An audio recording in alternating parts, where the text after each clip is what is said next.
شفیع ضعیف خاموش استرا کشتی وحق کے خواجہ عثمان ہارون مدد کن یا معین الدین چشتی مدد کن یا معین الدین چشتی مدد کن یا معین الدین چشتی. زینت محفل برادر ذیقدر حضرت اللہ مولانا محمد الفقیر صاحب کی اشرفی، برادر ذیقدر عالم شہرت یافتہ ثنا خان رسول حافظ القاری محمد یاسر الدین صاحب اشرفی، جمیع علماء کرام حاضرین محفل، السلام علیکم ورحمۃ اللہ وبرکاتہ. انتہائی احترام و عقیدت کے ساتھ اپنی اور ساری کائنات کی مرکزی عقیدت حضور رحمت عالم تاجدار ارب و عجم قائد المرسلین سید العالمین حضور احمد مجتبیٰ محمد رسول اللہ صلی اللہ تعالی علیہ وآلہ وصحبہ وبارک وسلم کی بارگاہ بے پناہ میں میرے ساتھ مل کر بلند آواز سے پڑھیں الصلاۃ والسلام علیک یا رسول اللہ، الصلاۃ والسلام علیک یا نبی اللہ، الصلاۃ والسلام علیک یا حبیب اللہ وعلى آلك وأصحابك يا نور الله صلى الله تعالى عليه وسلم. سب سے پہلے تو میں آپ سب سے معذرت طلب کرتا ہوں کہ میں تاخیر سے پہنچا اور آپ کو بہت دیر تک انتظار کرنا پڑا. اس کی وجہ یہ ہوئی کہ جس فلائٹ سے آنا تھا وہ فلائٹ لیٹ ہو گئی. فلائٹ لیٹ ہوئی تو ٹرین چھوٹی تو پھر بائرو لانا پڑا. اور اب مزید اس پر بھی تبصرہ کرنا مجھے ڈر لگتا ہے کہ قابل سائنہ ہو جائے. اسی سفر پر میں اس لیے تبصرہ نہیں کرنا چاہتا کہ مجھے ایک صحابی کی زندگی کا ایک واقعہ یاد ہے. ایک صحابی تھے، وہ بہت زیادہ روتے تھے. کسی نے ان سے رونے کا سبب پوچھا تو فرمایا کہ جنگ تبوک میں میں اللہ کے رسول کے ساتھ سفر میں تھا اور ہم نے اس سفر میں بہت مصیبتیں اٹھائی. ایک کو جو 3 یا 8 صحابی استعمال کیا کرتے تھے، چوس کر پانی پیتے تھے. جیش اسرت کا معاملہ تھا. ہم نے بڑی تکلیف اٹھائی اور میں نے اس سفر کی مدت لوگوں کے سامنے بیان کر دی. اب مجھے ڈر لگتا ہے کہ جو ہمیں اللہ کی مشقت اٹھائی تھی کہیں بیان کرنے کی وجہ سے وہ ضائع تو نہیں ہوگی، اس لیے ان کو رونا ہوتا. اس لیے میں کوئی ردا بیان نہیں کرنا چاہتا، لیکن معذرت کے لیے بس اتنا کہنا چاہتا ہوں کہ فلائٹ لیٹ ہونے کی وجہ سے لیٹ ہوئے، ورنہ لیٹ ہونے کا میں شوق نہیں ہے. آپ کو بیٹھنے میں دقت کی تکلیفیں میں اس لیے بہت معذرت چاہتا ہوں. کچھ دیر گفتگو کی جائے گی اللہ کی توفیق سے. میں نے حدیث مبارکہ کی تلاوت کی. اللہ کے رسول علیہ السلام کی بڑی خوبصورت حدیث پڑھی. ویسے تو حضور علیہ السلام کی ہر حدیث خوبصورت ہے، ان کی ذات بھی خوبصورت ہے، ان کی ہر بات خوبصورت. بات اتنی خوبصورت ہے کہ امام اہل سنت کہتے ہیں فصحا عرب کے بڑے بڑے تیرے آگے یوں ہے دبے لچے، کوئی جانے منہ میں زبان نہیں بلکہ جسم میں جان ہے. آقا کریم صلی اللہ علیہ وآلہ وسلم کی بات بھی خوبصورت ہے، مگر اس حدیث مبارکہ میں گویا کہ اللہ کے حبیب علیہ السلام نے ہمیں زندگی گزارنے کا نامہ عمل عطا فرمایا. اللہ کے حبیب علیہ السلام فرماتے البر لا یبلا، نیکی کبھی پرانی نہیں ہو سکتی. نیکی کی اہمیت بتاتے ہوئے اللہ کے حبیب علیہ السلام فرما رہے نیکی کبھی پرانی نہیں ہو سکتی. اس لیے کسی نیکی کو کبھی چھوٹا سمجھ کر کے چھوڑو مت. کسی بھی نیکی کو چھوٹا سمجھ کر کبھی مت چھوڑو، کیونکہ قطرے قطرے سے دریا بنتا ہے. اور کوئی نیکی چھوٹی نہیں ہے، کوئی نیکی چھوٹی نہیں ہے. اس لیے کہ پتہ نہیں کون سی نیکی اللہ کو پسند آ جائے اور اسی پر ہماری نجات ہو جائے۔ اس لیے کہ جب وہ نجات کرنے پر آتا ہے تو پھر وہ کتے کو پانی پلانے والی نیکی پر بھی نجات عطا فرماتا ہے۔ اگر وہ نجات کرنے پر آتا ہے تو راستے پر تکلیف دینے والی چیز کو ہٹانے کے صدقے میں بھی نجات عطا فرما دیتا ہے۔ تو اس لیے اللہ نیکی کا جو موقع عطا فرمائے وہ نیکی کرو۔ اگر کسی کو دیکھ کے مسکرا سکتے ہو تو یہ دیکھ کر مسکرانے والی نیکی بھی کر لو، ہو سکتا ہے کہ یہی نیکی قیامت کے دن نجات کا ذریعہ بن جائے۔ اگر راستے سے تکلیف دینے والی چیز کو ہٹا کے نیکی کر سکتے ہو تو یہ نیکی بھی کر لو۔ اگر کسی کے جنازے کو کاندھا دے کے نیکی کر سکتے ہو یہ نیکی بھی کر لو۔ اگر اپنے منہ کا ایک لقمہ جو ہے وہ بچا کر کسی کے منہ میں ڈال سکتے ہو تو یہ نیکی بھی کر سکتے ہو تو کر لو۔ اس لیے کہ آپ کے برتن میں 10 لقمے ہیں، 9 آپ نے اٹھایا اور 10واں بچا ہوا ہے تو وہ کسی کے منہ میں ڈال دو، ہو سکتا ہے وہی ایک لقمہ آپ کی نجات کا ذریعہ بن جائے۔ کر سکے کوئی نیکی مت چھوڑو۔ لوگ کہتے ہیں نیکی چھوٹی اور نیکی بڑی، میں کہتا ہوں کوئی نیکی چھوٹی نہیں ہے۔ پتہ نہیں وہ کس سے راضی ہو جائے اور کس سے ہماری نجات کا سامان ہو جائے۔ اس لیے آج ہی پہلا پیغام حدیث پاک کے حوالے سے آپ کو دینا چاہتا ہوں، زندگی کے اندر نیکی کے حریص بن جاؤ، نیکی کے لالچی بن جاؤ۔ جس طریقے سے ایک انسان کے اندر لالچ ہوتی ہے، اللہ اکبر، آج کے مسلمان میں اور صحابہ میں فرق یہی ہے، آج کا مسلمان پیسے کا لالچی ہے، عزت کا لالچی ہے، دولت کا لالچی ہے، شہرت کا لالچی ہے، اور صحابہ نیکیوں کے حریص ہوا کرتے تھے، وہ نیکیوں کے دلدانا ہوا کرتے تھے۔ آئیے، کوئی نیکی چھوٹی نہیں ہوتی، کہنے کو نیکی چھوٹی ہے لیکن پتہ نہیں آپ کو کون سی نیکی پسند ہو اور اسی میں نجات ہو جائے۔ اس کی ایک مثال آپ کو بتاتا ہوں۔ حجت الاسلام امام غزالی رحمۃ اللہ علیہ 500 کتابوں کی کم و بیش 500 کتابوں کی مصنف ہیں، سبحان اللہ۔ اس میں سے چھوٹی بھی اور بڑی بھی ہے۔ آپ کا وصال ہوا، آپ کے پردہ فرمانے کے بعد کسی نے آپ کو خواب میں دیکھا اور پوچھا، اے امام یہ بتائیں کہ اللہ نے آپ کے ساتھ کیا معاملہ کیا؟ ایک بات یاد رکھنا، جس کی وجہ سے مغفرت ہوئی وہی ہمارا سب سے بڑا عمل ہے۔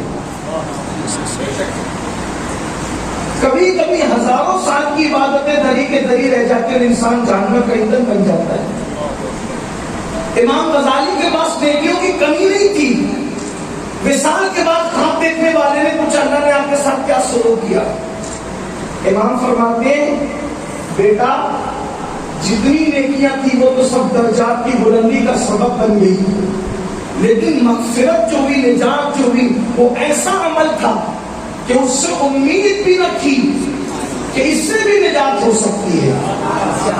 تو حضور وہ کون سا عمل تھا؟ وہ فرمایا، میں کتاب لکھنے بیٹھا، اور اس دور میں کتاب لکھنا آسان نہیں تھا۔ آج آپ نے پین اٹھائی، جتنا چاہ دھڑ کر لکھ دیا، لیکن اس وقت تو لکڑیوں کے قلم تھے، روشنائی کے اندر ڈالا جاتا تھا، پھر اس کے بعد بھگو کر کے پھر لکھا جاتا تھا، پھر ڈبویا جاتا تھا، پھر لکھا جاتا تھا، ایک طریقہ ہوتا تھا۔ اللہ اکبر۔ امام فرماتے، امام غزالی، میں کتاب لکھنے بیٹھا، میں نے جیسی کتاب لکھنے کے لیے قلم اٹھایا تو میں نے دیکھا جس کورے کاغذ پر میں لکھنا چاہتا تھا اس پر مجھے چونٹی نظر آئی، اس حالت میں کہ اس کے منہ میں دانا تھا۔ میں نے قلم اٹھایا تو خیال آیا، غزالی اس کو اپنے قلم سے دبا کے مار ڈالو۔ میں نے جیسے اس کو مارنے کے لیے قلم اٹھایا اور دبانے کی کوشش کی، میرے دل میں خیال آیا، غزالی چونٹی ہے مگر اللہ کی مخلوق ہے، چونٹی ہے مگر اللہ کی مخلوق ہے۔ تو میں نے سوچا کہ اس کو نہیں مارنا، پھر سوچا کہ چلو پھونک دے تاکہ چونٹی یہاں سے ہٹ جائے اور اپنا کام شروع کر دے۔ تو میں نے پھونکنے کے لیے جیسے ہی اپنے منہ میں چاہے وہ ہوا جمع کی کہ پھونک دوں، فوراً خیال آیا، غزالی پتہ نہیں اس کمزور چونٹی نے کتنی محنت کے بعد دانا حاصل کیا ہوگا، اگر تم پھونک دو گے چونٹی کہیں گرے گی، دانا کہیں گرے گا، اور پھر پتہ نہیں اس کو دانا ملے گا کہ نہیں ملے گا۔ قدرت نے جس کو رزق دیا ہے اس کے منہ سے لقمہ مت چھینو۔ پھر میں نے قلم رکھ دیا اور میں چونٹی کو دیکھتا رہا، انتظار کرتا رہا۔ چونٹی گزرتی گئی، حتیٰ کہ چونٹی اس کاغذ سے گزر گئی۔ پھر میں نے قلم اٹھایا اور لکھنا شروع کیا۔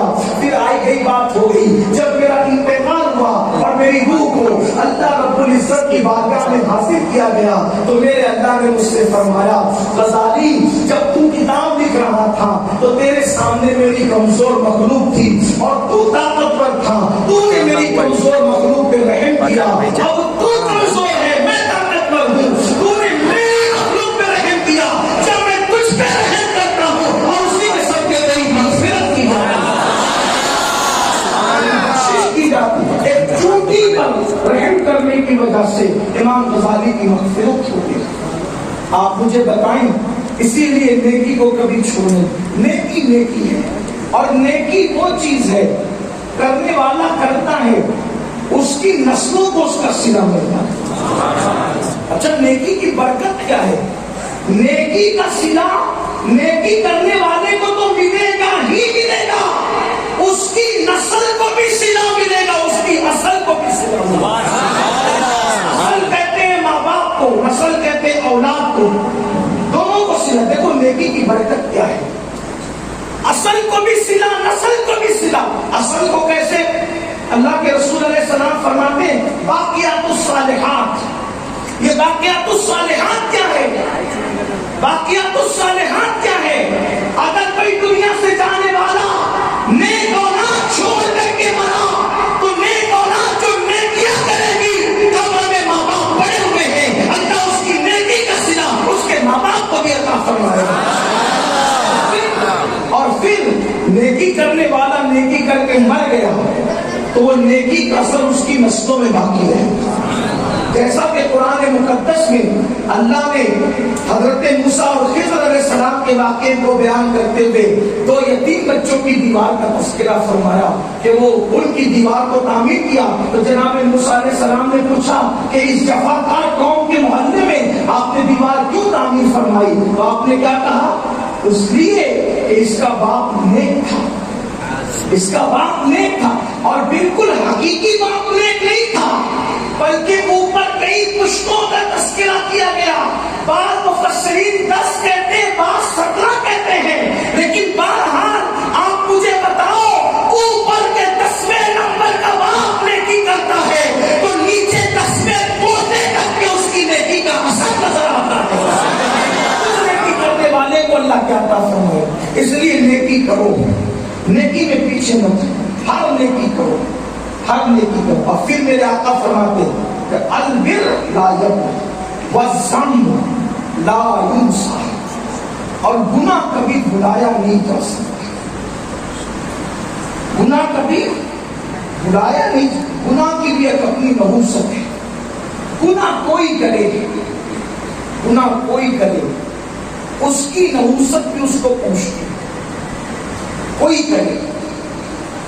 آج کل ہماری قوم کا ایک ذہن بنا ہوا ہے، مولانا ہم ایمان والے ہیں، ہم غوث پاک کے مرید ہیں، ہم غریب نواز کے مرید ہیں، ہم شاہ طلاب الاقصام کے چاہنے والے ہیں، گناہ میں کیا نقصان کرے گا؟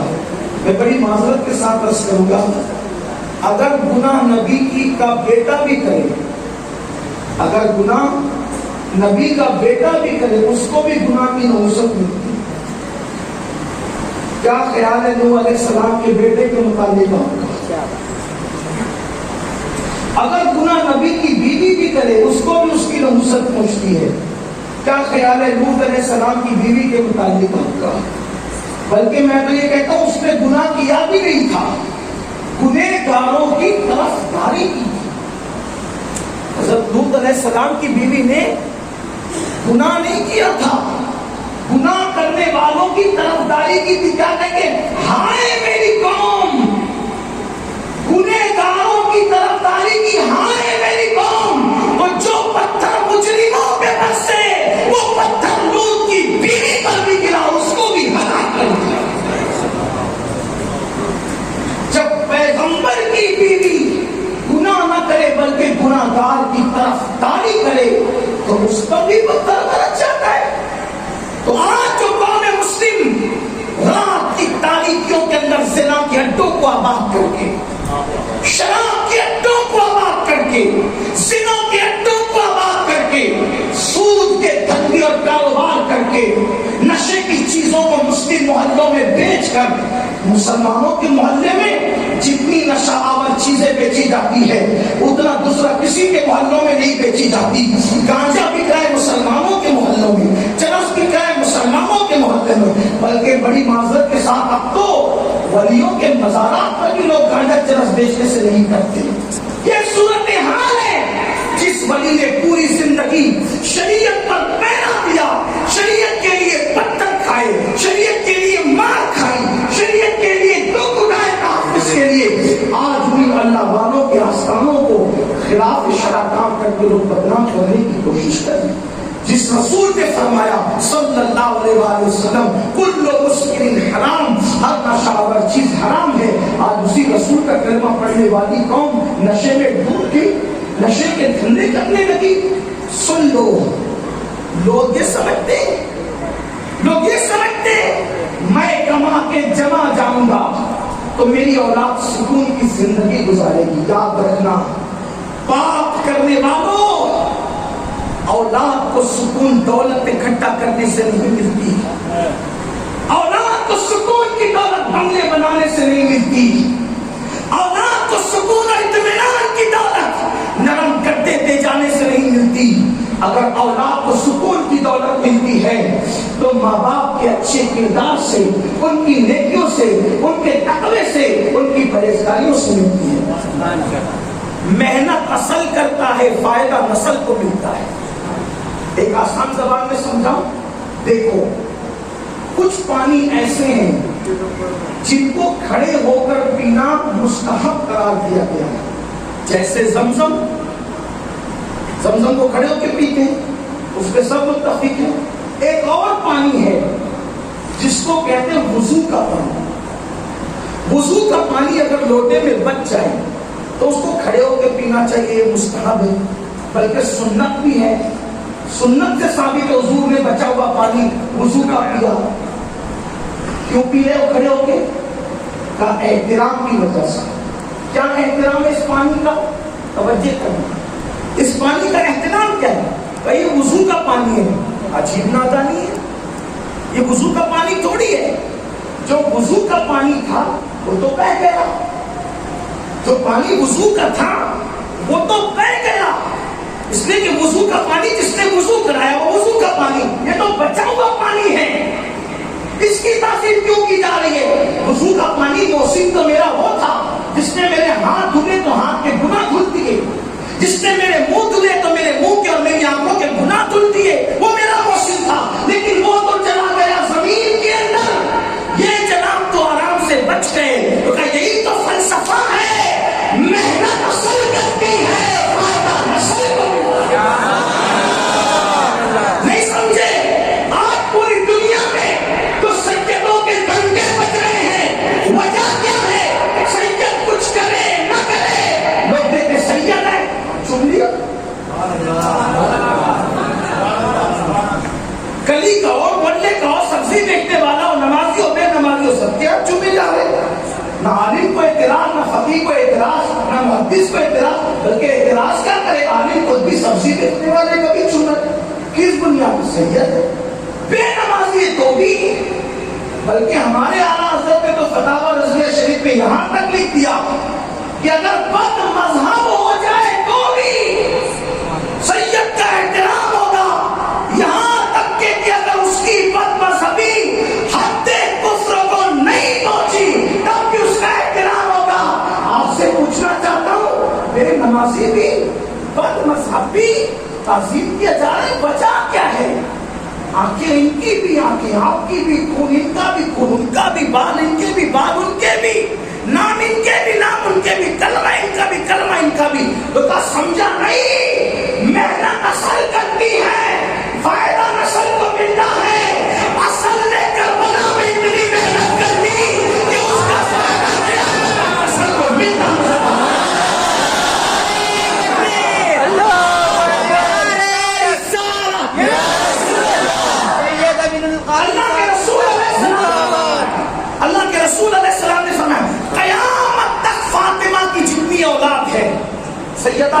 معاملے کے سمے قیامت تک فاطمہ کی جتنی اولاد ہے اللہ نے سب پر جہنم کی آگ کو حرام فرما دیا. اور وجہ کیا بیان فرمائی؟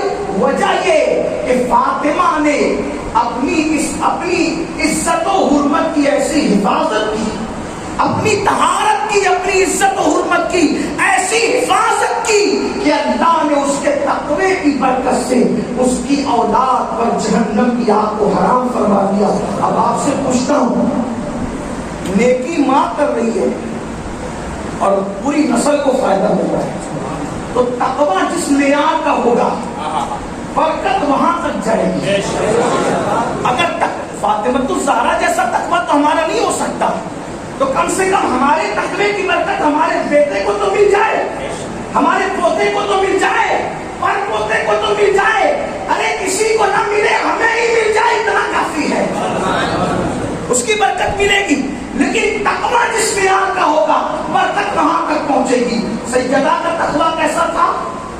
اور عورتیں تو بات چھپاتی ہیں مردوں سے، لیکن سیدہ فاطمہ کا تقوی یہ تھا آپ کے سر کے دوپٹے کو بھی نہ کبھی چاند نے دیکھا نہ کبھی سورج نے دیکھا. میرے امام اہل سنت اسی لیے تو کہتے ہیں جس کا آنچل نہ دیکھا مہو مہر نے، جس کا آنچل نہ دیکھا مہو مہر نے، اس ردائے نزاہت پہ لاکھوں سلام. تو عرض یہ کر رہا تھا کہ نیکی کی برکت بھی ملتی ہے اور گناہ کی نحوست بھی. کتنا بھی نیک آدمی گناہ کرے، آپ کہتے ہیں اللہ معاف کرتا ہے، بالکل معاف کرتا ہے، لیکن اس کی غیرت یہ ہے کہ وہ سزا دیتا ہے. گناہ کی سزا کیسے ملے گی؟ جہنم کی شکل میں ملے کوئی ضروری نہیں ہے ہر ایک کو. گناہ کرنے والے کو ٹھوکر لگے گی. اگر انسان گناہ کرنا چھوڑ دے مسلمان، اس کو کبھی ٹھوکر نہیں ملے گی. مسلمان کا چراغ اگر ہوا سے بجھتا ہے تو اس کے گناہ کی وجہ سے بجھتا ہے. مسلمان کے کپڑے پہ اگر داغ لگتا ہے، داغ، آپ سفید کپڑے پہن کے نکلتے ہیں تو ہمارے کپڑے پہ داغ لگ جاتا ہے، ہمارے گناہ کی وجہ سے. اگر ہم گناہ کرنا چھوڑ دیں تو کبھی ہمارے کپڑے پہ داغ بھی نہ لگتا ہے. میں اپنے گھر سے نہیں کہہ رہا ہوں، داتا صاحب کی بڑی مشہور کتاب ہے تصوف کی کشف معجوز شریف، اس میں داتا صاحب نے لکھا ہے کہ میں اپنے پیر و مرشد کے ساتھ جا رہا تھا. توجہ کرنا، آپ گناہ کو سمجھتے کیا ہیں؟ گناہ کی سزا ملے گی اولاد کی نافرمانی کی شکل میں، سواری کی نافرمانی کی شکل میں، ٹھوکر لگنے کی شکل میں، چراغ بجھنے کی شکل میں، بیماری کی شکل میں. یہ تو کرم ہے کہ دنیا میں تھوڑی تھوڑی مصیبت ہو جائے گی، لیکن آخرت میں جہنم کا عذاب نہیں ملے گا. اللہ کرم کرتا ہے تو دنیا میں گناہ کی سزا دے کر کے معاملہ ختم کر دیتا ہے، مگر گناہ کی سزا ملتی ہے، اتنا یاد رکھنا. آپ کہتے ہیں اتنے پریشان کیوں؟ گناہ کی وجہ سے. قرآن کہتے ہیں وما اصابکم من مصیبت فبما کسبت ایدیکم، تمہیں جو بھی مصیبت آتی ہے وہ تمہارے ہاتھوں کی کرتوت ہے، تمہارے اعمال کے سبب سے ہے. ایک بزرگ فرماتے ہیں میں رات میں گناہ کرتا ہوں، صبح میرے گناہ کا اثر کبھی میری سواری میں نظر آتا ہے، کبھی میری بیوی میں نظر آتا ہے، کبھی میرے بچوں میں نظر آتا ہے. اگر گناہ نہ کرو تو کبھی آپ کی بیوی آپ کی نافرمانی نہ کرے، اگر گناہ نہ کرو تو آپ کے بچے کبھی آپ کی نافرمانی نہ کرے. یہ جو سب ہے نا یہ گناہ کی وجہ سے. آپ کہتے ہیں مولوی صاحب تعویذ دو، میرا بیٹا نافرمان ہے. اس سے بڑا تعویذ کیا ہوگا کہ گناہ چھوڑ دے. صرف تیرا بیٹا نہیں، اللہ پوری کائنات کو تیرا فرما بردار. میں تو بات کہہ رہا ہوں یہاں تک، اگر گناہ کرنا چھوڑ دیں تو کپڑے میلے ہونا بند ہو جائے. یہ جو آپ دیکھتے ہیں نا، سنتے غریب نواز نے کرتے ہوئے پوری زندگی گزار دی. ایک کرتے ہوئے پوری زندگی ایسے گزرتی ہے. ہم 3 دن پہلے تو بدبو خود سے برداشت نہیں ہوتی ہے، اور وہاں پیون پہ پیون لگے جا رہے ہیں، کوئی دور بھاگتا نہیں. تو داتا صاحب کی بات کرو، داتا صاحب فرماتی ہیں کہ بڑا کیچڑ تھا، بارش تھی، بارش کی وجہ سے کیچڑ تھا، اور ہم اپنے پیر و مرشد کے ساتھ جا رہے تھے. تو ہم نے دیکھا کہ ہمارے جوتے کیچڑ میں بھرے ہیں، بارش کی وجہ سے ہمارے کپڑے بھی کیچڑ میں بھر گئے، داغ لگ گئے، لیکن ہمارے پیر و مرشد کے جوتے میں نہ کیچڑ لگا اور نہ کپڑوں میں داغ لگا. ہم سب پریشان تھے کہ جہاں سے ہم سے مرشد بھی گزر رہے ہیں، جہاں سے ہم گزر رہے ہیں وہاں سے مرشد بھی گزر رہے ہیں. ہمارے کپڑے خراب، ہمارے جوتے خراب، لیکن مرشد کا یہ حال نہیں ہوتا. تو ہم نے پوچھا مرشد آپ یہ تو بتائیں، جس راہ سے ہم گزرے اسی راہ سے آپ بھی گزرے، لیکن آپ کے کپڑوں کا یہ حال نہیں ہوا جو ہمارے کپڑوں کا. فرمایا بیٹا گناہوں سے جو دل گندے ہوتے ہیں تو پھر کپڑے بھی خراب ہونے لگتے ہیں. جو گناہوں سے بچ جاتے ہیں اور جن کے دل صاف رہتے ہیں اللہ ان کے کپڑوں کو بھی میلا ہونے سے بچا لیتا ہے.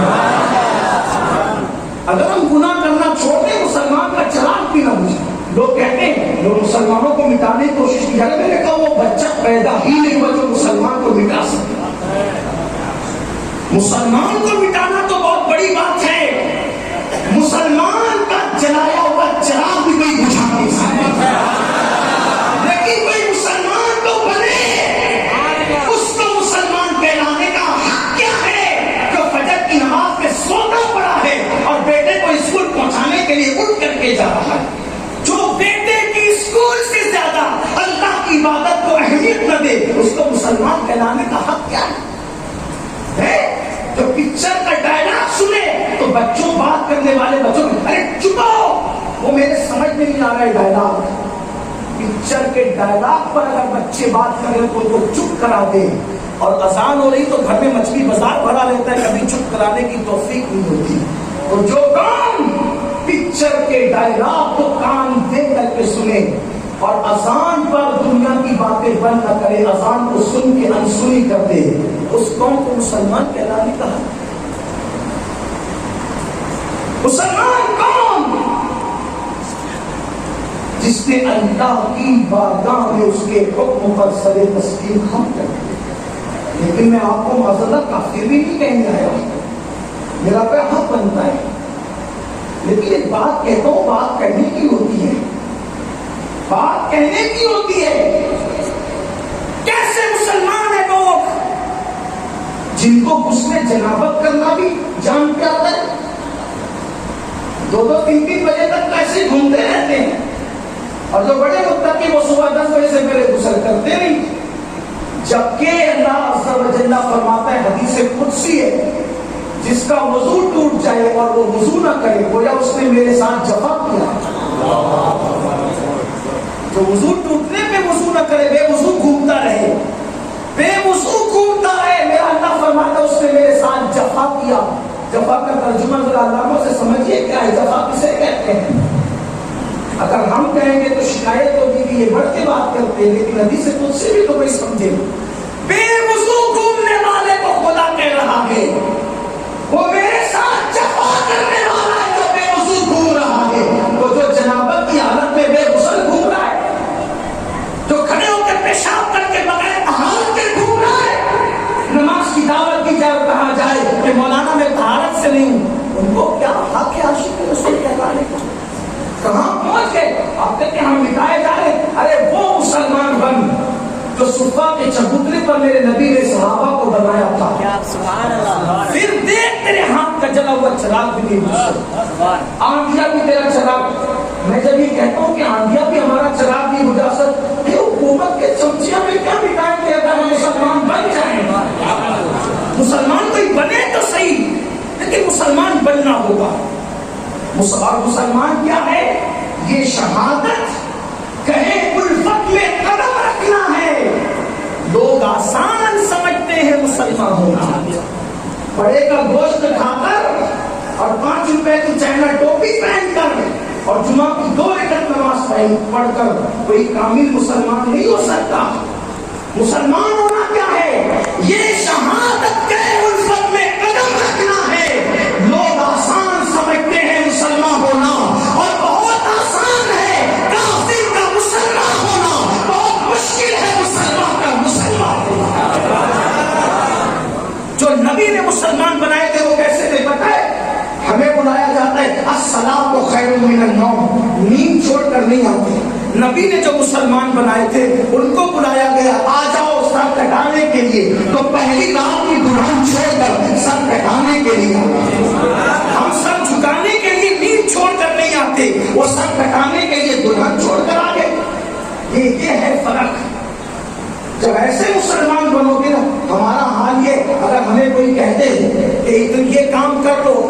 کر لوں، اتنے کا فائدہ ہو جائے گا پیسے کا، تو اس کے لیے چاہے زمین بیچنا پڑے گا، حتیٰ کہ اگر ایمان بھی بیچنا پڑے تو بیچ دے گے۔ 200 روپے کی چپل بیچتے وقت جو اللہ کی جھوٹی قسم کھائے جو قوم، 10 روپے کی سبزی بیچتے وقت جو قوم اللہ کی جھوٹی قسم کھائے۔ مسلمان وہ تھا، بلال کو پیٹ پیٹ کر کہا گیا چھوڑ دے محمد عربی کو، وہی فدا صلی اللہ علیہ وسلم، چھوڑ دے رب کعبہ کے نام کو بلند کرنا۔ بلال پہ چاقو پڑتے تو بلال کیا کہتے ہیں احد احد احد، یہ حال تھا۔ ہم تو گانوں کی دہلیز پر ایمان کا سودا کرتے ہیں، ہم تو لڑکیوں کے حسن پہ ایمان کا سودا کرنے چلے، ہمیں کیا ہو گیا؟ اگر مسلمان وہ مسلمان بنے جو نبی نے بنایا تھا، اور جو نبی بنانے کے لیے آئے تھے، اگر وہ مسلمان بنے تو تمہارا چراغ بھی نہ بجھے گا اگر تم نے جلا دیا ہے تو۔ لوگ کہتے ہیں یہ کیسے ہو سکتا ہے؟ میں نے کہا تاریخ ہے، مختصر عرض کروں، تاریخ ہے۔ حضرت صابر پاک نے ایک ہی مرید کیا، ایک پوری زندگی میں ایک مرید کیا صابر پاک، اور اس ہستی کا نام ہے سید شمس الدین ترک پانی پتی۔ کیا نام ہے؟ سید شمس الدین ترک پانی پتی، پانی پت شریف میں ان کا مزار ہے۔ ایک ہی مرید ہے، ایک ہی خلیفہ ہے۔ جب وہ صابر پاک نے تربیت کر دی ان کی، تو بیٹا جاؤ، اب یہاں سے تم نے نہیں رہنا، یہاں سے چلے جاؤ، اور تم کو اب آنا اس وقت ہے جب میرا وصال ہو جائے، میں دنیا سے چلا جاؤں تو تمہیں کلیا شریف میں آنا ہے۔ تو مجھے پتا کیسے چلے گا؟ واٹس ایپ کا دور نہیں تھا، کام کا دور نہیں تھا، فون کا دور نہیں تھا، اور وصال کرنے والا اکیلا وہاں رہتا ہے تو خط بھی لکھنا نہیں ہو سکتا ہے۔ تو حضور اب مجھے پتا کیسے چلے کہ آپ کا وصال ہو گیا؟ فرمایا بیٹا جس دن تیرے ہاتھ پر کرامت کا ظہور ہو جائے سمجھ لینا کہ اس دن میرا وصال ہو گیا۔ آپ بہت روئے، بہرحال چلے گئے۔ جانے کے بعد آپ نے نوکری شروع کر دی بادشاہ کی فوج میں، وہاں پر وہ اللہ کے نام پہ لڑتا تھا بادشاہ، اس کی فوج میں نوکری شروع کر دی۔ آمیر کے قلعے پر بادشاہ نے حملہ کیا، کئی دن تک قائدر پہ حملے ہوتے رہے لیکن وہ فتح نہیں ملی۔ پھر بادشاہ پریشان تھا، سوچا ابھی کسی اللہ والے کی دعا لے لی جائے، اس لیے کہ جب تلواریں تھک جائیں تو وہاں اللہ والوں کی دستگیری کام آتی ہے، وہاں اللہ والوں کی دعائیں کام آتی ہے، وہاں اللہ والوں کا روحانی کرم کام آتا ہے۔ جب بازو تھک جائیں تو دل کی روحانیت کام کرتی ہے، جب بازو کام نہ کرے تو پھر دل کا نور کام کرتا ہے، پھر فراست مومنانہ کام کرتی ہے۔ بادشاہ نے کہا اس سے دعا نے خواب میں بتایا گیا تیرے لشکر میں تو خود ایک ولی موجود ہے، کہا میں پہچانوں کیسے؟ کہا کہ طوفان آئے گا، آندھی چلے گی، بارش ہوگی، لیکن دیکھنا اس کا چراغ بھی نہیں بجھے گا۔ اور پھر بادشاہ نے دیکھا، دوسری رات آئی، اور جب دوسری رات آئی ایسی آندھی چلی، ایسا طوفان آیا، خیمے اڑ گئے، ہانڈیاں اڑ گئی، سب ختم ہو گیا۔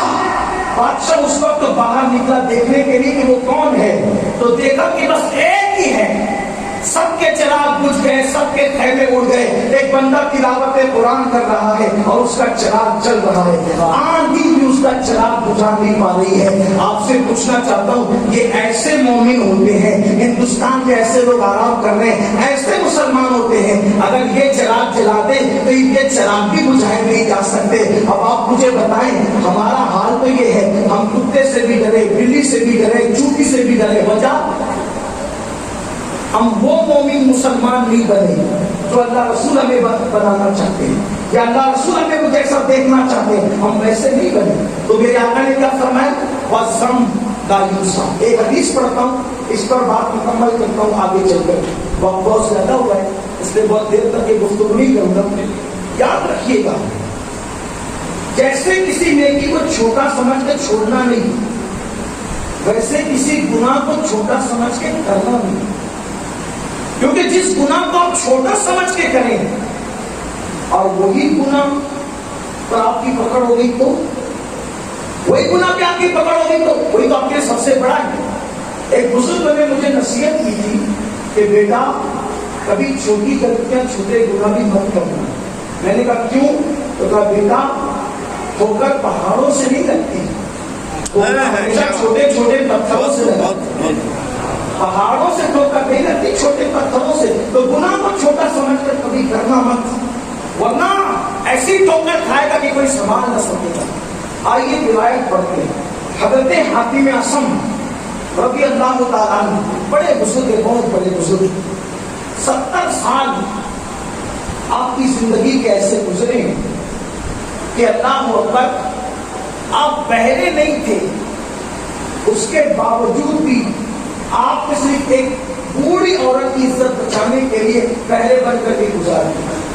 ایک عنوان نہیں، آپ بیان کرتے کہ ہمارے دور میں ایک ولی تھا، ہمارے دور میں ایک ولی تھا، اور اس ولی کی شان یہ بھی وہ صاحب کرامت تھا، چھوٹا موٹا آدمی بھی صاحب کرامت ولی، اور اس کا حال یہ تھا وہ روزانہ روزہ رکھتا تھا اور پوری رات عبادت میں گزارتا تھا۔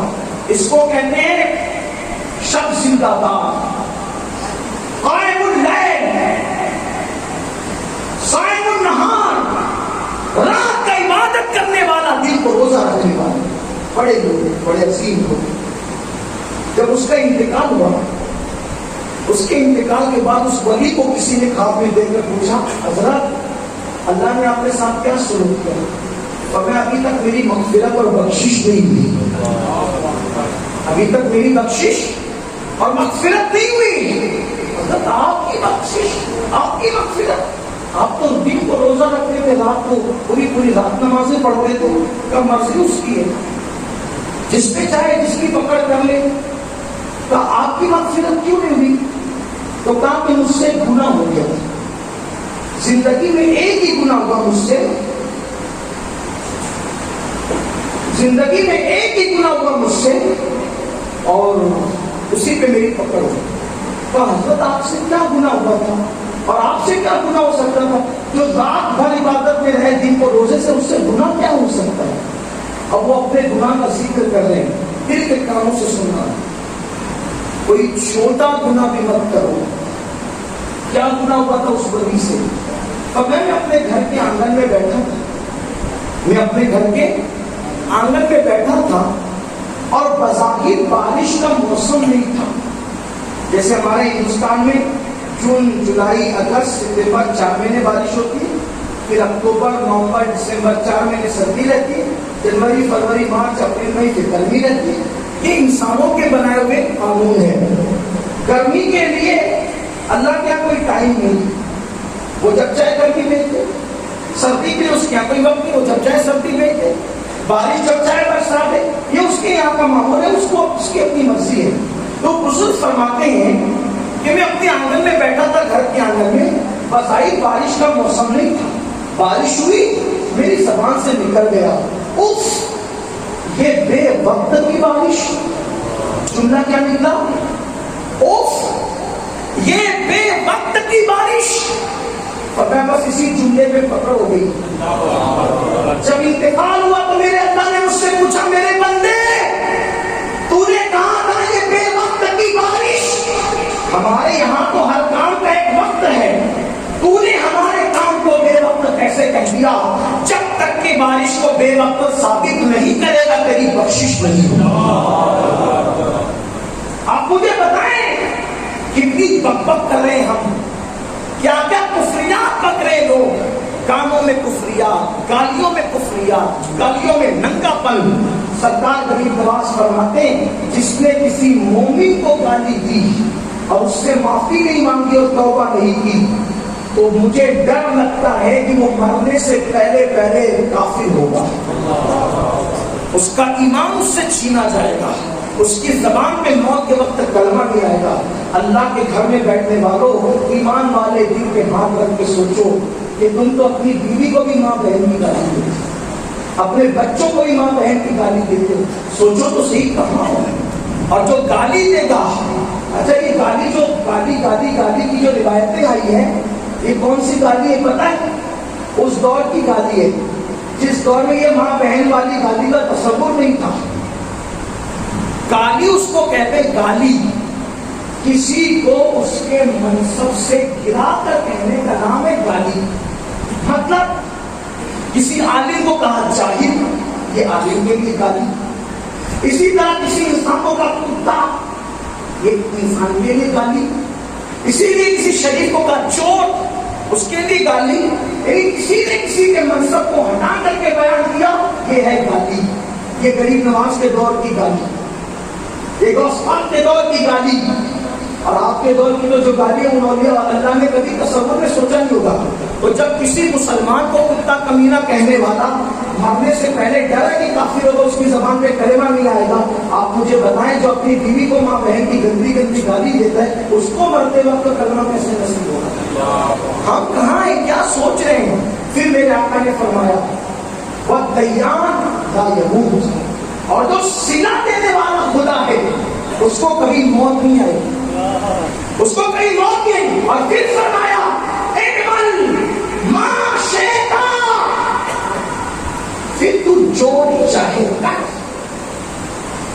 اللہ کے رسول کہہ رہے، کیا کہہ رہے؟ بیان کر دیا، نیکی کی شان بیان کر دی، گناہ کی نوسط بیان کر دی، صلہ دینے والے خدا کی عظمت بیان کر دی، پھر تم پہ چھوڑ دیا اعمل ما شئت، تم جو چاہو، اچھا چاہو اچھا کرو، برا چاہو برا کرو، پھر تم پہ چھوڑ کر کے کہتے ہیں اعمل ما شئت، جو چاہے کر، کما تدین تدان، جیسا کرے گا ویسا پائے گا۔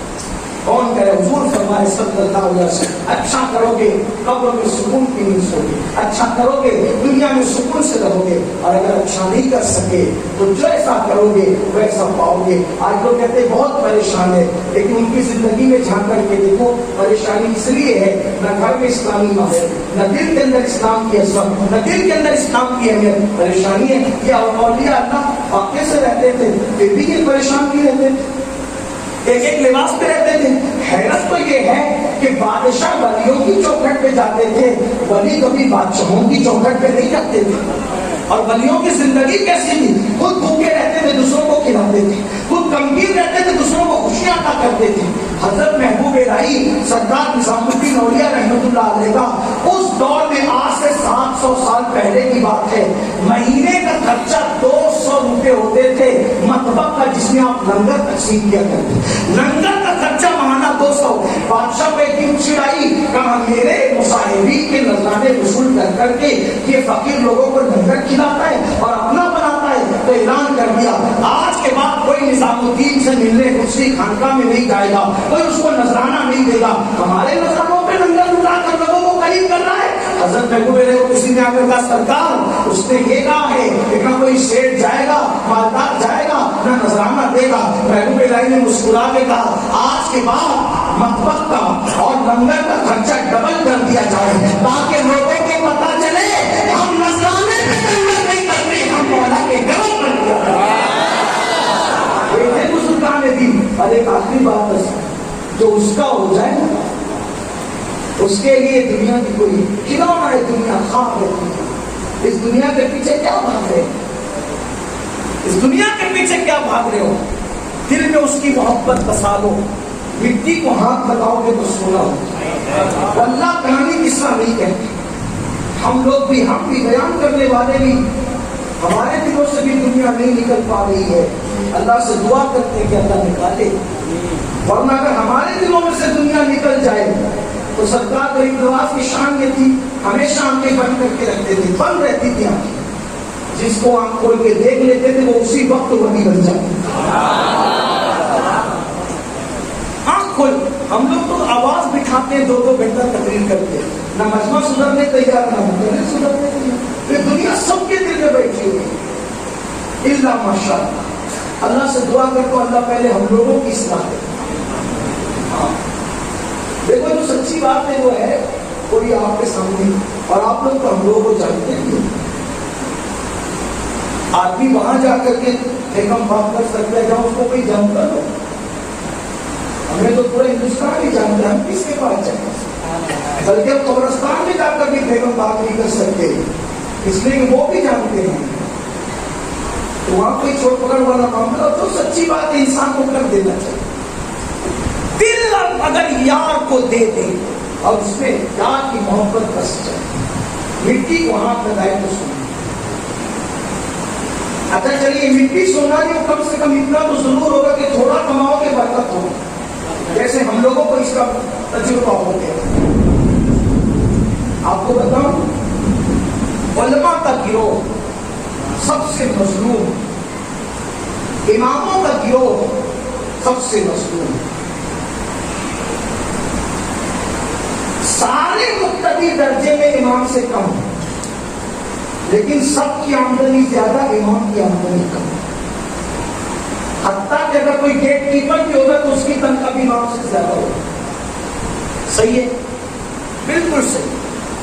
لیکن آپ دیکھنا کبھی بھی امام کو تو سچا امام ہوگا، بہت مختصر کماتا ہوگا، لیکن کپڑے وہ عوام سے اچھے پہنتا ہوگا. اس کے چہرے پہ بے چینی نہیں ہوگی، پرسکون ہوگا، پرسکون ہوگا وہ. کیوں؟ آپ سے آمدنی کم ہے، کپڑا اچھا کیوں ہے، چہرے پہ سکون کیوں ہے، گھر بھی پرسکون کیوں ہے. اگر آپ 4 مرتبہ دوا کھانا چاہتے ہیں تو مہینے میں 1 بار جاتا ہوگا. ایسا بھی ہے، ایسا بھی ہے. بلکہ ڈاکٹر کا بچہ بیمار پڑتا ہے تو امام کے پاس لاتا ہے. امام صاحب سب اپنے بچے ڈاکٹر کے پاس لے جاتے ہیں، ڈاکٹر اپنا بچہ امام کے پاس لاتا ہے. میں سچے امام کی بات کروں، چیٹنگ بازوں کی بات نہیں کروں. یہ ہر جگہ ڈمی کا سلسلہ چل رہا ہے. ہاں، آج کل تو ہر انڈے سے نکلنے والا بچہ بھی امامت کر رہا ہے. حالانکہ امامت کا معیار یہ تھا جو مسلے پہ کھڑا ہوگا وہ پورے مجمع میں سب سے زیادہ متقی ہوگا. یہ ذہن کس نے دیا پتہ ہے؟ مسجد نبوی کے بانی نے یہ ذہن دیا. سبحان اللہ. مسجد نبوی کے بانی نے یہ ذہن دیا. صحابہ سب کے سب متقی تھے، لیکن جب کھڑا کرنے کی بات آئی تو متقیوں نے اس کو کھڑا کیا جو منع کیا گیا. یا رسول اللہ، میرے ابا بڑے نرم دل ہیں، آپ کی جگہ کھڑے نہیں ہو سکیں گے. حضور نے بتایا چپ رہو، تم یوسف علیہ السلام کے دور کی عورتوں کی طرح ہو. میری جگہ پر اگر کوئی امامت کر سکتا ہے تو ابوبکر صدیق. حضور نے بتایا نا، تو سب سے افضل ہوگا وہ کرے گا. کھڑا کیا اس کو. حالانکہ وہاں کوئی معمولی لوگ نہیں تھے، وہ سب تھے جن کے لیے قرآن کا رضی اللہ عنہ، وہ سارے جنتی تھے. لیکن بار بار تب وہ بھی گیا مسجدیں بناؤ خوبصورت اور امام بناؤ کو سب 2,500 والا 5,000، اس کو چاہے نماز کا مسئلہ بھی نہیں ہوتا. وضو کا طریقہ ہی بیچارے کو نہیں معلوم ہو. اللہ کے گھر میں کہہ رہا ہوں میں، 1 مہینہ پہلے کی بات ہے، ایک امام صاحب سے میری ملاقات تھی. میں نے کہا دعائے قنوت سناؤ. اللہ کے گھر میں کہہ رہا ہوں دعائے قنوت مجھے نہ سنا سکتے. میں اماموں کو مشکوک کرنے نہیں آیا، لیکن یہ ضرور کہنے آیا ہوں، مسجد کی تعمیر میں جتنا خرچہ کرتے ہو امام پہ بھی تھوڑا اتنا کرنے کی کوشش کرو. کوالٹی لاؤ، کوالٹی لا کر.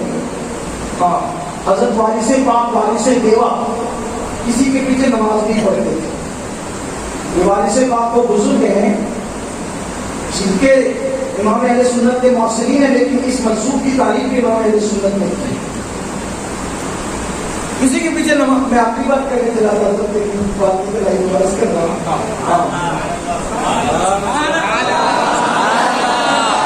وارث پاک دیوا شریف کسی کے پیچھے نماز نہیں پڑھتے تھے. ایک دن لوگوں نے مجبور کیا کہ تم اچھا وہ نماز جماعت سے نہیں پڑھتے تھے، اکیلے پڑھتے تھے. لیکن لوگ کہتے تھے بے نمازی ہے، بے نمازی ہے. ایک دن کچھ لوگوں نے، کچھ شدت پسند لوگوں نے لا کر کے امام کے پیچھے کھڑا کر دیا. آپ بھی تھے، مجذوب تھے، لیکن کھڑے ہو گئے پیچھے. نماز کا سلام پھیرا تو آپ نے اپنی زبان میں فرمایا امام صاحب بہت تھکا دی ہو. وارث پاک نے کیا فرمایا؟ امام صاحب بہت تھکا دی ہو، ہم بڑھاؤ آدمی، آپ جوان آدمی، سچ سچ بولنا نماز میں کتنی جگہ کہہ رہا ہوں. ارے امام جہاں جائیں ہم بھی وہاں جائیں. جیسے اللہ پر کہو پھر کیا ہوا؟ تو کہا کہ بکری کے لیے چارہ خریدے چلے گاؤ، کرانہ کی دکان پہ چلے گاؤ. پڑھاؤ کہاں کا پیچھے پھرت رہی ہے، حتیٰ کہ ہم تھک گئے امام صاحب، یہی سے کسی کے پیچھے نماز نہیں پڑھتے. تب امام کا ہاتھ پکڑ کے کہا اللہ کی قسم اٹھا کے بول، قرآن کی تلاوت کر رہا تھا یا تصور میں بیوی کی باتیں یاد کر کے سوچ رہا تھا کہ بکری کا چارہ لانے جانا ہے، کرانہ دکان پہ جانا ہے، یہ کام کرنا ہے. یہ بھی کوئی نماز ہوتی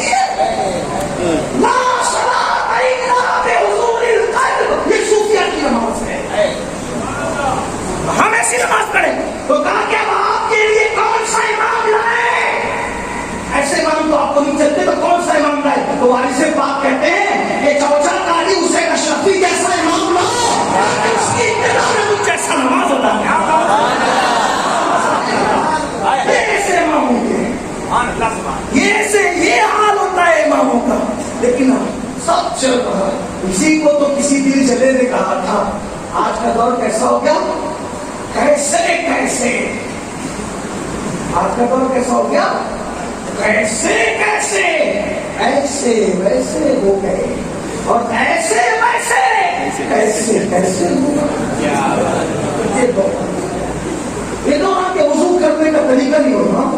بہرحال بات دور نکلی. عرض یہ کر رہا تھا دل اللہ کو دل میں یار کی محبت پیدا کرو. کم سے کم اتنا تو ہوگا, تھوڑا کماؤ گے زیادہ. حضرت نظام الدین اولیاء محبوب الہی, ان کا اصل نام ہے محمد احمد بدایونی. محمد ان کا نام ہے, احمد ان کے والد کا نام ہے. پیدا بدایوں میں ہوئے, اس لیے بدایونی کہلاتے ہیں. اصلاً تو بخاری ہے, بخارا میں ان کے والد کو آبا ہجرت کر کے گئے تھے, لیکن اگر اصلاً دیکھا جائے تو وہ کربلائی ہے, اور اس سے پہلے دیکھیں تو وہ مدنی ہے. لیکن چونکہ سیدہ فاطمہ کی دعا تھی اللہ میری اولاد کا رزق روئے زمین کے چپے چپے میں پھیلا دے, تو ان کی دعا کی برکت تھی کہ جب چپے چپے پہ روزی پہنچے گی تو چپے چپے پہ اولاد بھی پہنچ جائے. اسی لیے پہنچ گئے پوری دنیا میں, ادھر نکلے ادھر نکلے اور پھر پہنچے. بہرحال عالم بن گئے. عالم بننے کے بعد جوان تھے, فکر اس بات کی تھی کہ کسی طرح سے مالدار بنوں, مالدار دولت مند بنوں. جوانی میں سب کو شوق ہونا چاہیے, مالدار بنو. میں وہ مسلک نہیں رکھتا کہ نبی وہ غریب تھے اور پیٹ پہ پتھر باندھے تھے, میرا وہ مسلک نہیں ہے. میں کہتا ہوں جیسے میرے نبی سب سے زیادہ حسن میں بے مثال تھے, سب سے زیادہ علم میں بے مثال تھے, ویسے میرا عقیدہ یہ ہے کہ جیسے ہر نعمت میں وہ بے مثال تھے ویسے وہ دولت میں بھی بے مثال تھے. دنیا میں ان سے بڑا مالدار نہ کوئی پیدا ہوا ہے نہ کوئی پیدا ہو سکتا ہے. وہ کہتے ہیں اگر میں چاہوں تو یہ دونوں پہاڑ میرے ساتھ سونے چاندی کے بن کے چلے, اور بلکہ وہ خود کہتے ہیں اللہ اکبر, وہ خود کہتے ہیں واللہ یعطی انما انا قاسم, اللہ عطا کرنے والا ہے, میں تقسیم کرنے والا ہوں. تقسیم کرنے سے بڑا مالدار کون ہو سکتا ہے؟ اسی لیے تو میرا مسلک یہ ہے خلق کے حاکم ہو تم, رزق کے قاسم ہو تم سے ملا تو ملا تم پہ کرو تم.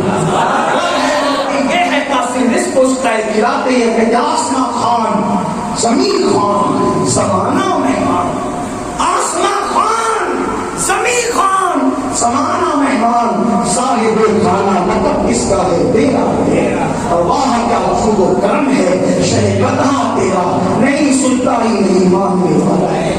آپ کا پیٹ پہ پتھر نہیں باندھے تھے, میں نے کہا بالکل باندھے تھے, مگر پیٹ پہ پتھر باندھنا اختیاری تھا, اضطراری نہیں تھا.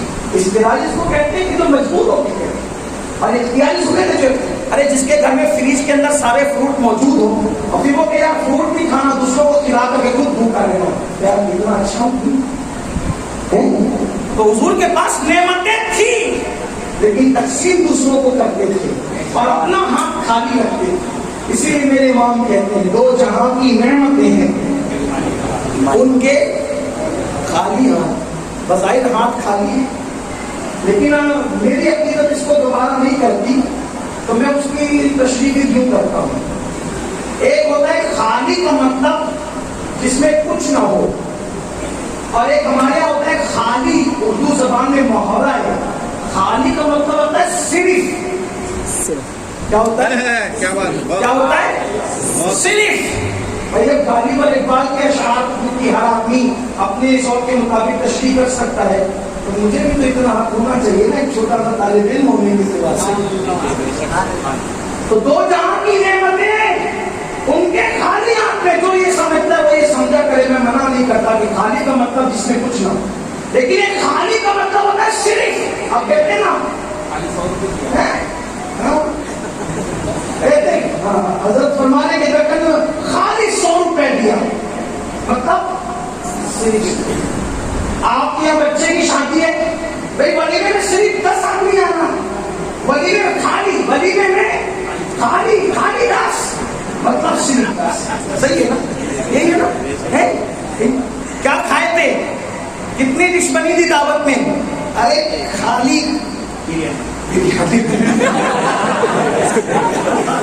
کچھ اور کہنے جا رہا تھا، آپ کی رعایت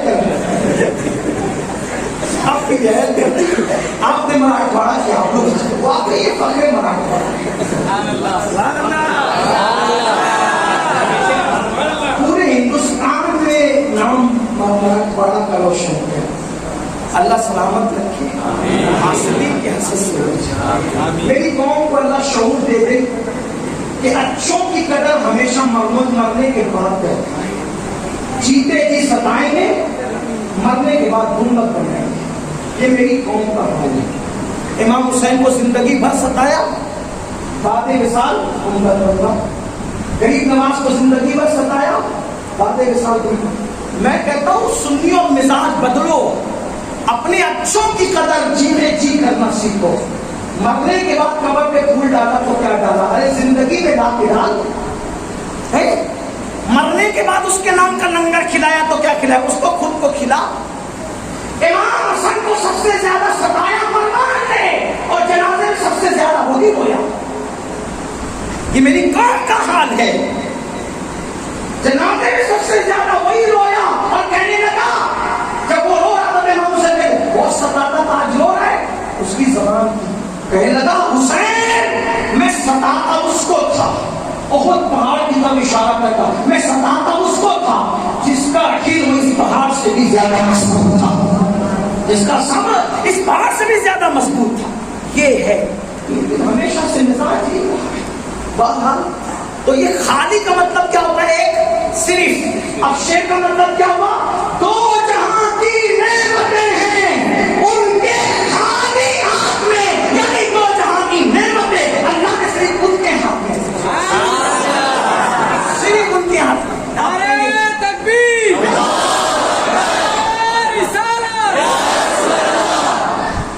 آپ کہیں گے یہ صرف کا معنی کہاں سے لائے؟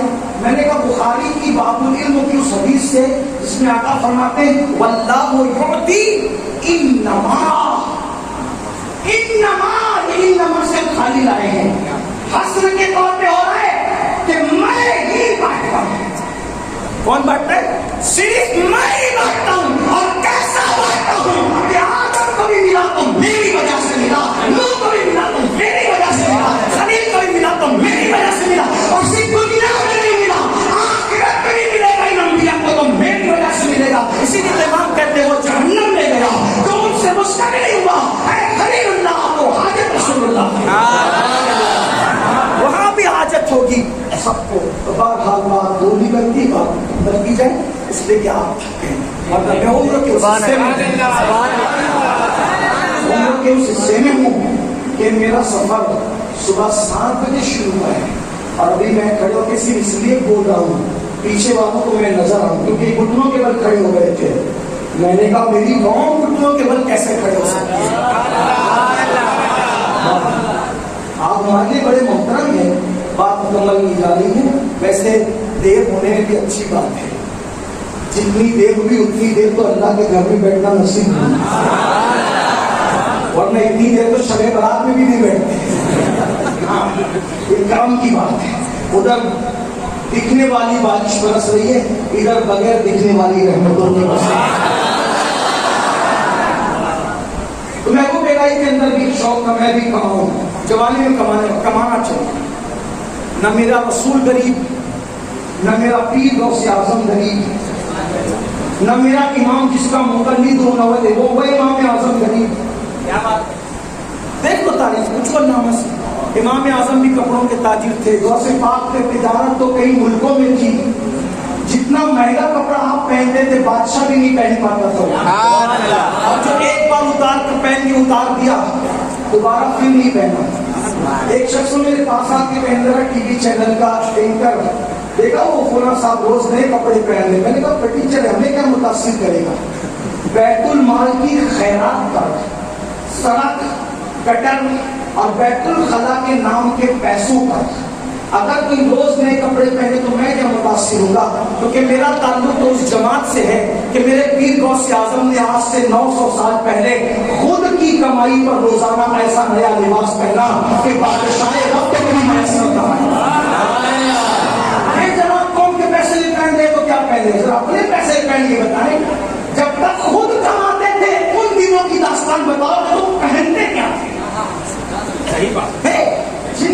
خود کماتے تھے کیا پہنتے تھے؟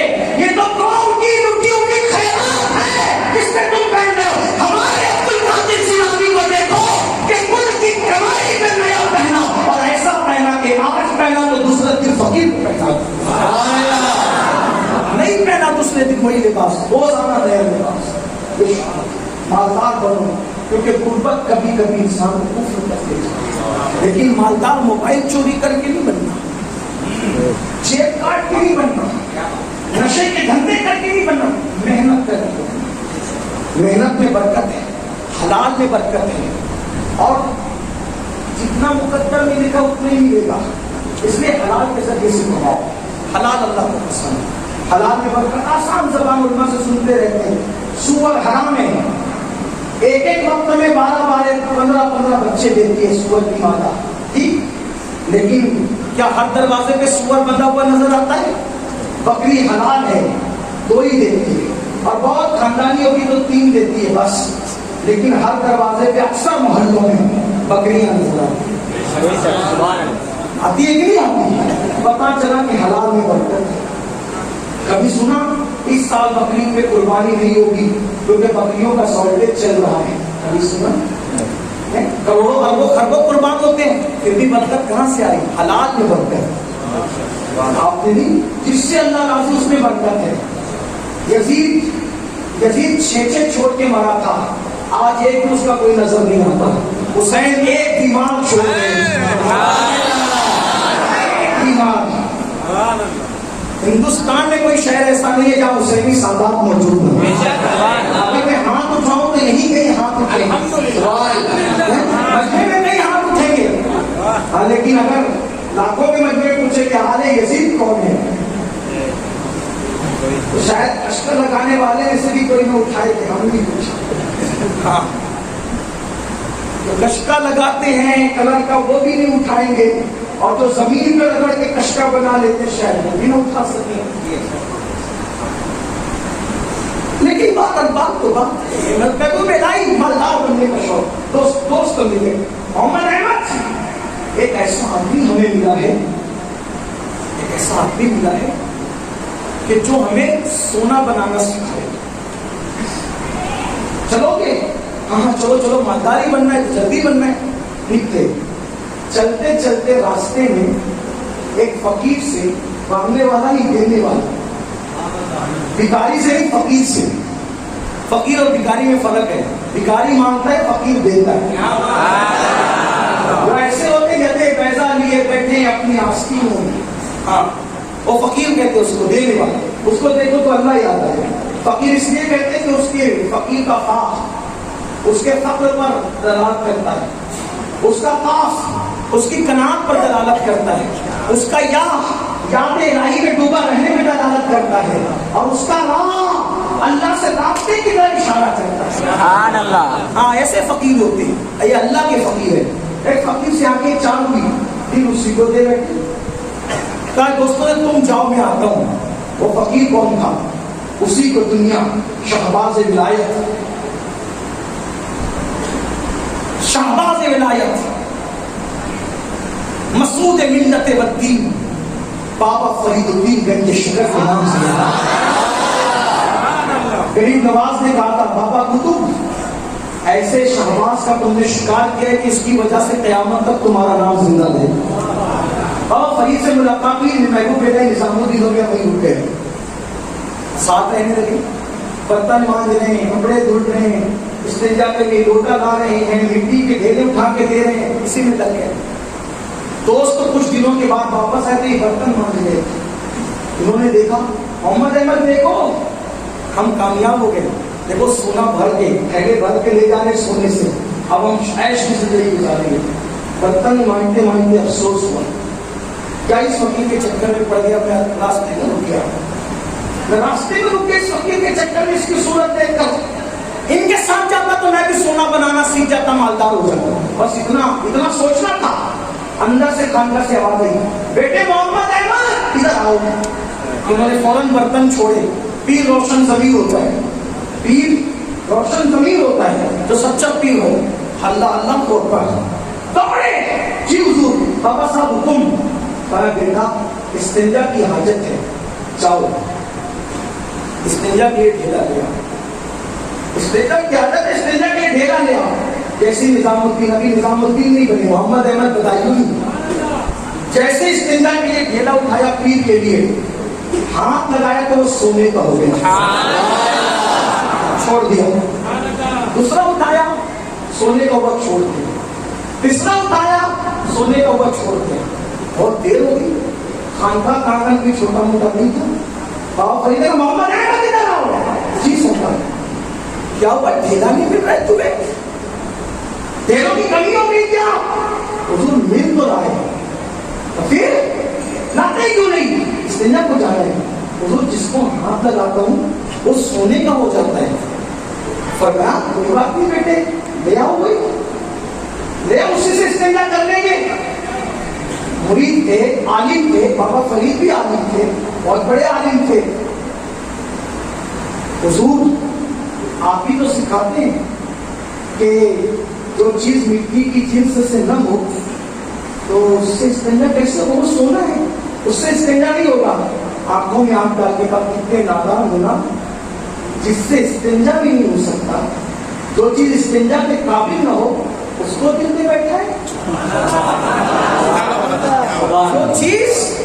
جو چیز استنجا کے قابل، تم ہی کہہ رہے ہو نا کہ اس سے استنجا نہیں ہو سکتی، تو جو استنجا کے قابل نہیں ہے اس کو دل دے بیٹھا ہے. ارے دل جیسی قیمتی چیز اس کو دیتا ہے جو استنجا کے قابل نہ ہو. اگر دل دینا ہے تو اس کو دو جس نے دل بنایا. جب دل میں یار بستا ہے تو پھر ساری مخلوق مسکر بنتی ہے. اللہ ہاتھوں میں برکت دیتا ہے. مٹی کو ہاتھ لگاؤ تو میں نے اسی کو بھی کے طور پر پیش کیا. اے مرما شیخ کمار تبدیل خدا، جو چاہو کرو، جیسا کرو گے ویسا پاؤ گے. اچھا چاہتے ہو، اچھا رہنا چاہتے ہو، سکون کی زندگی چاہتے ہو، اچھے اعمال کرو. اللہ ہم سب کو توفیق عطا فرمائے. گفتگو کے درمیان کوئی غلطی ہوگی تو اللہ تعالیٰ معاف فرمائے. استغفر اللہ ربی من کل ذنب واتوب الیہ وما علینا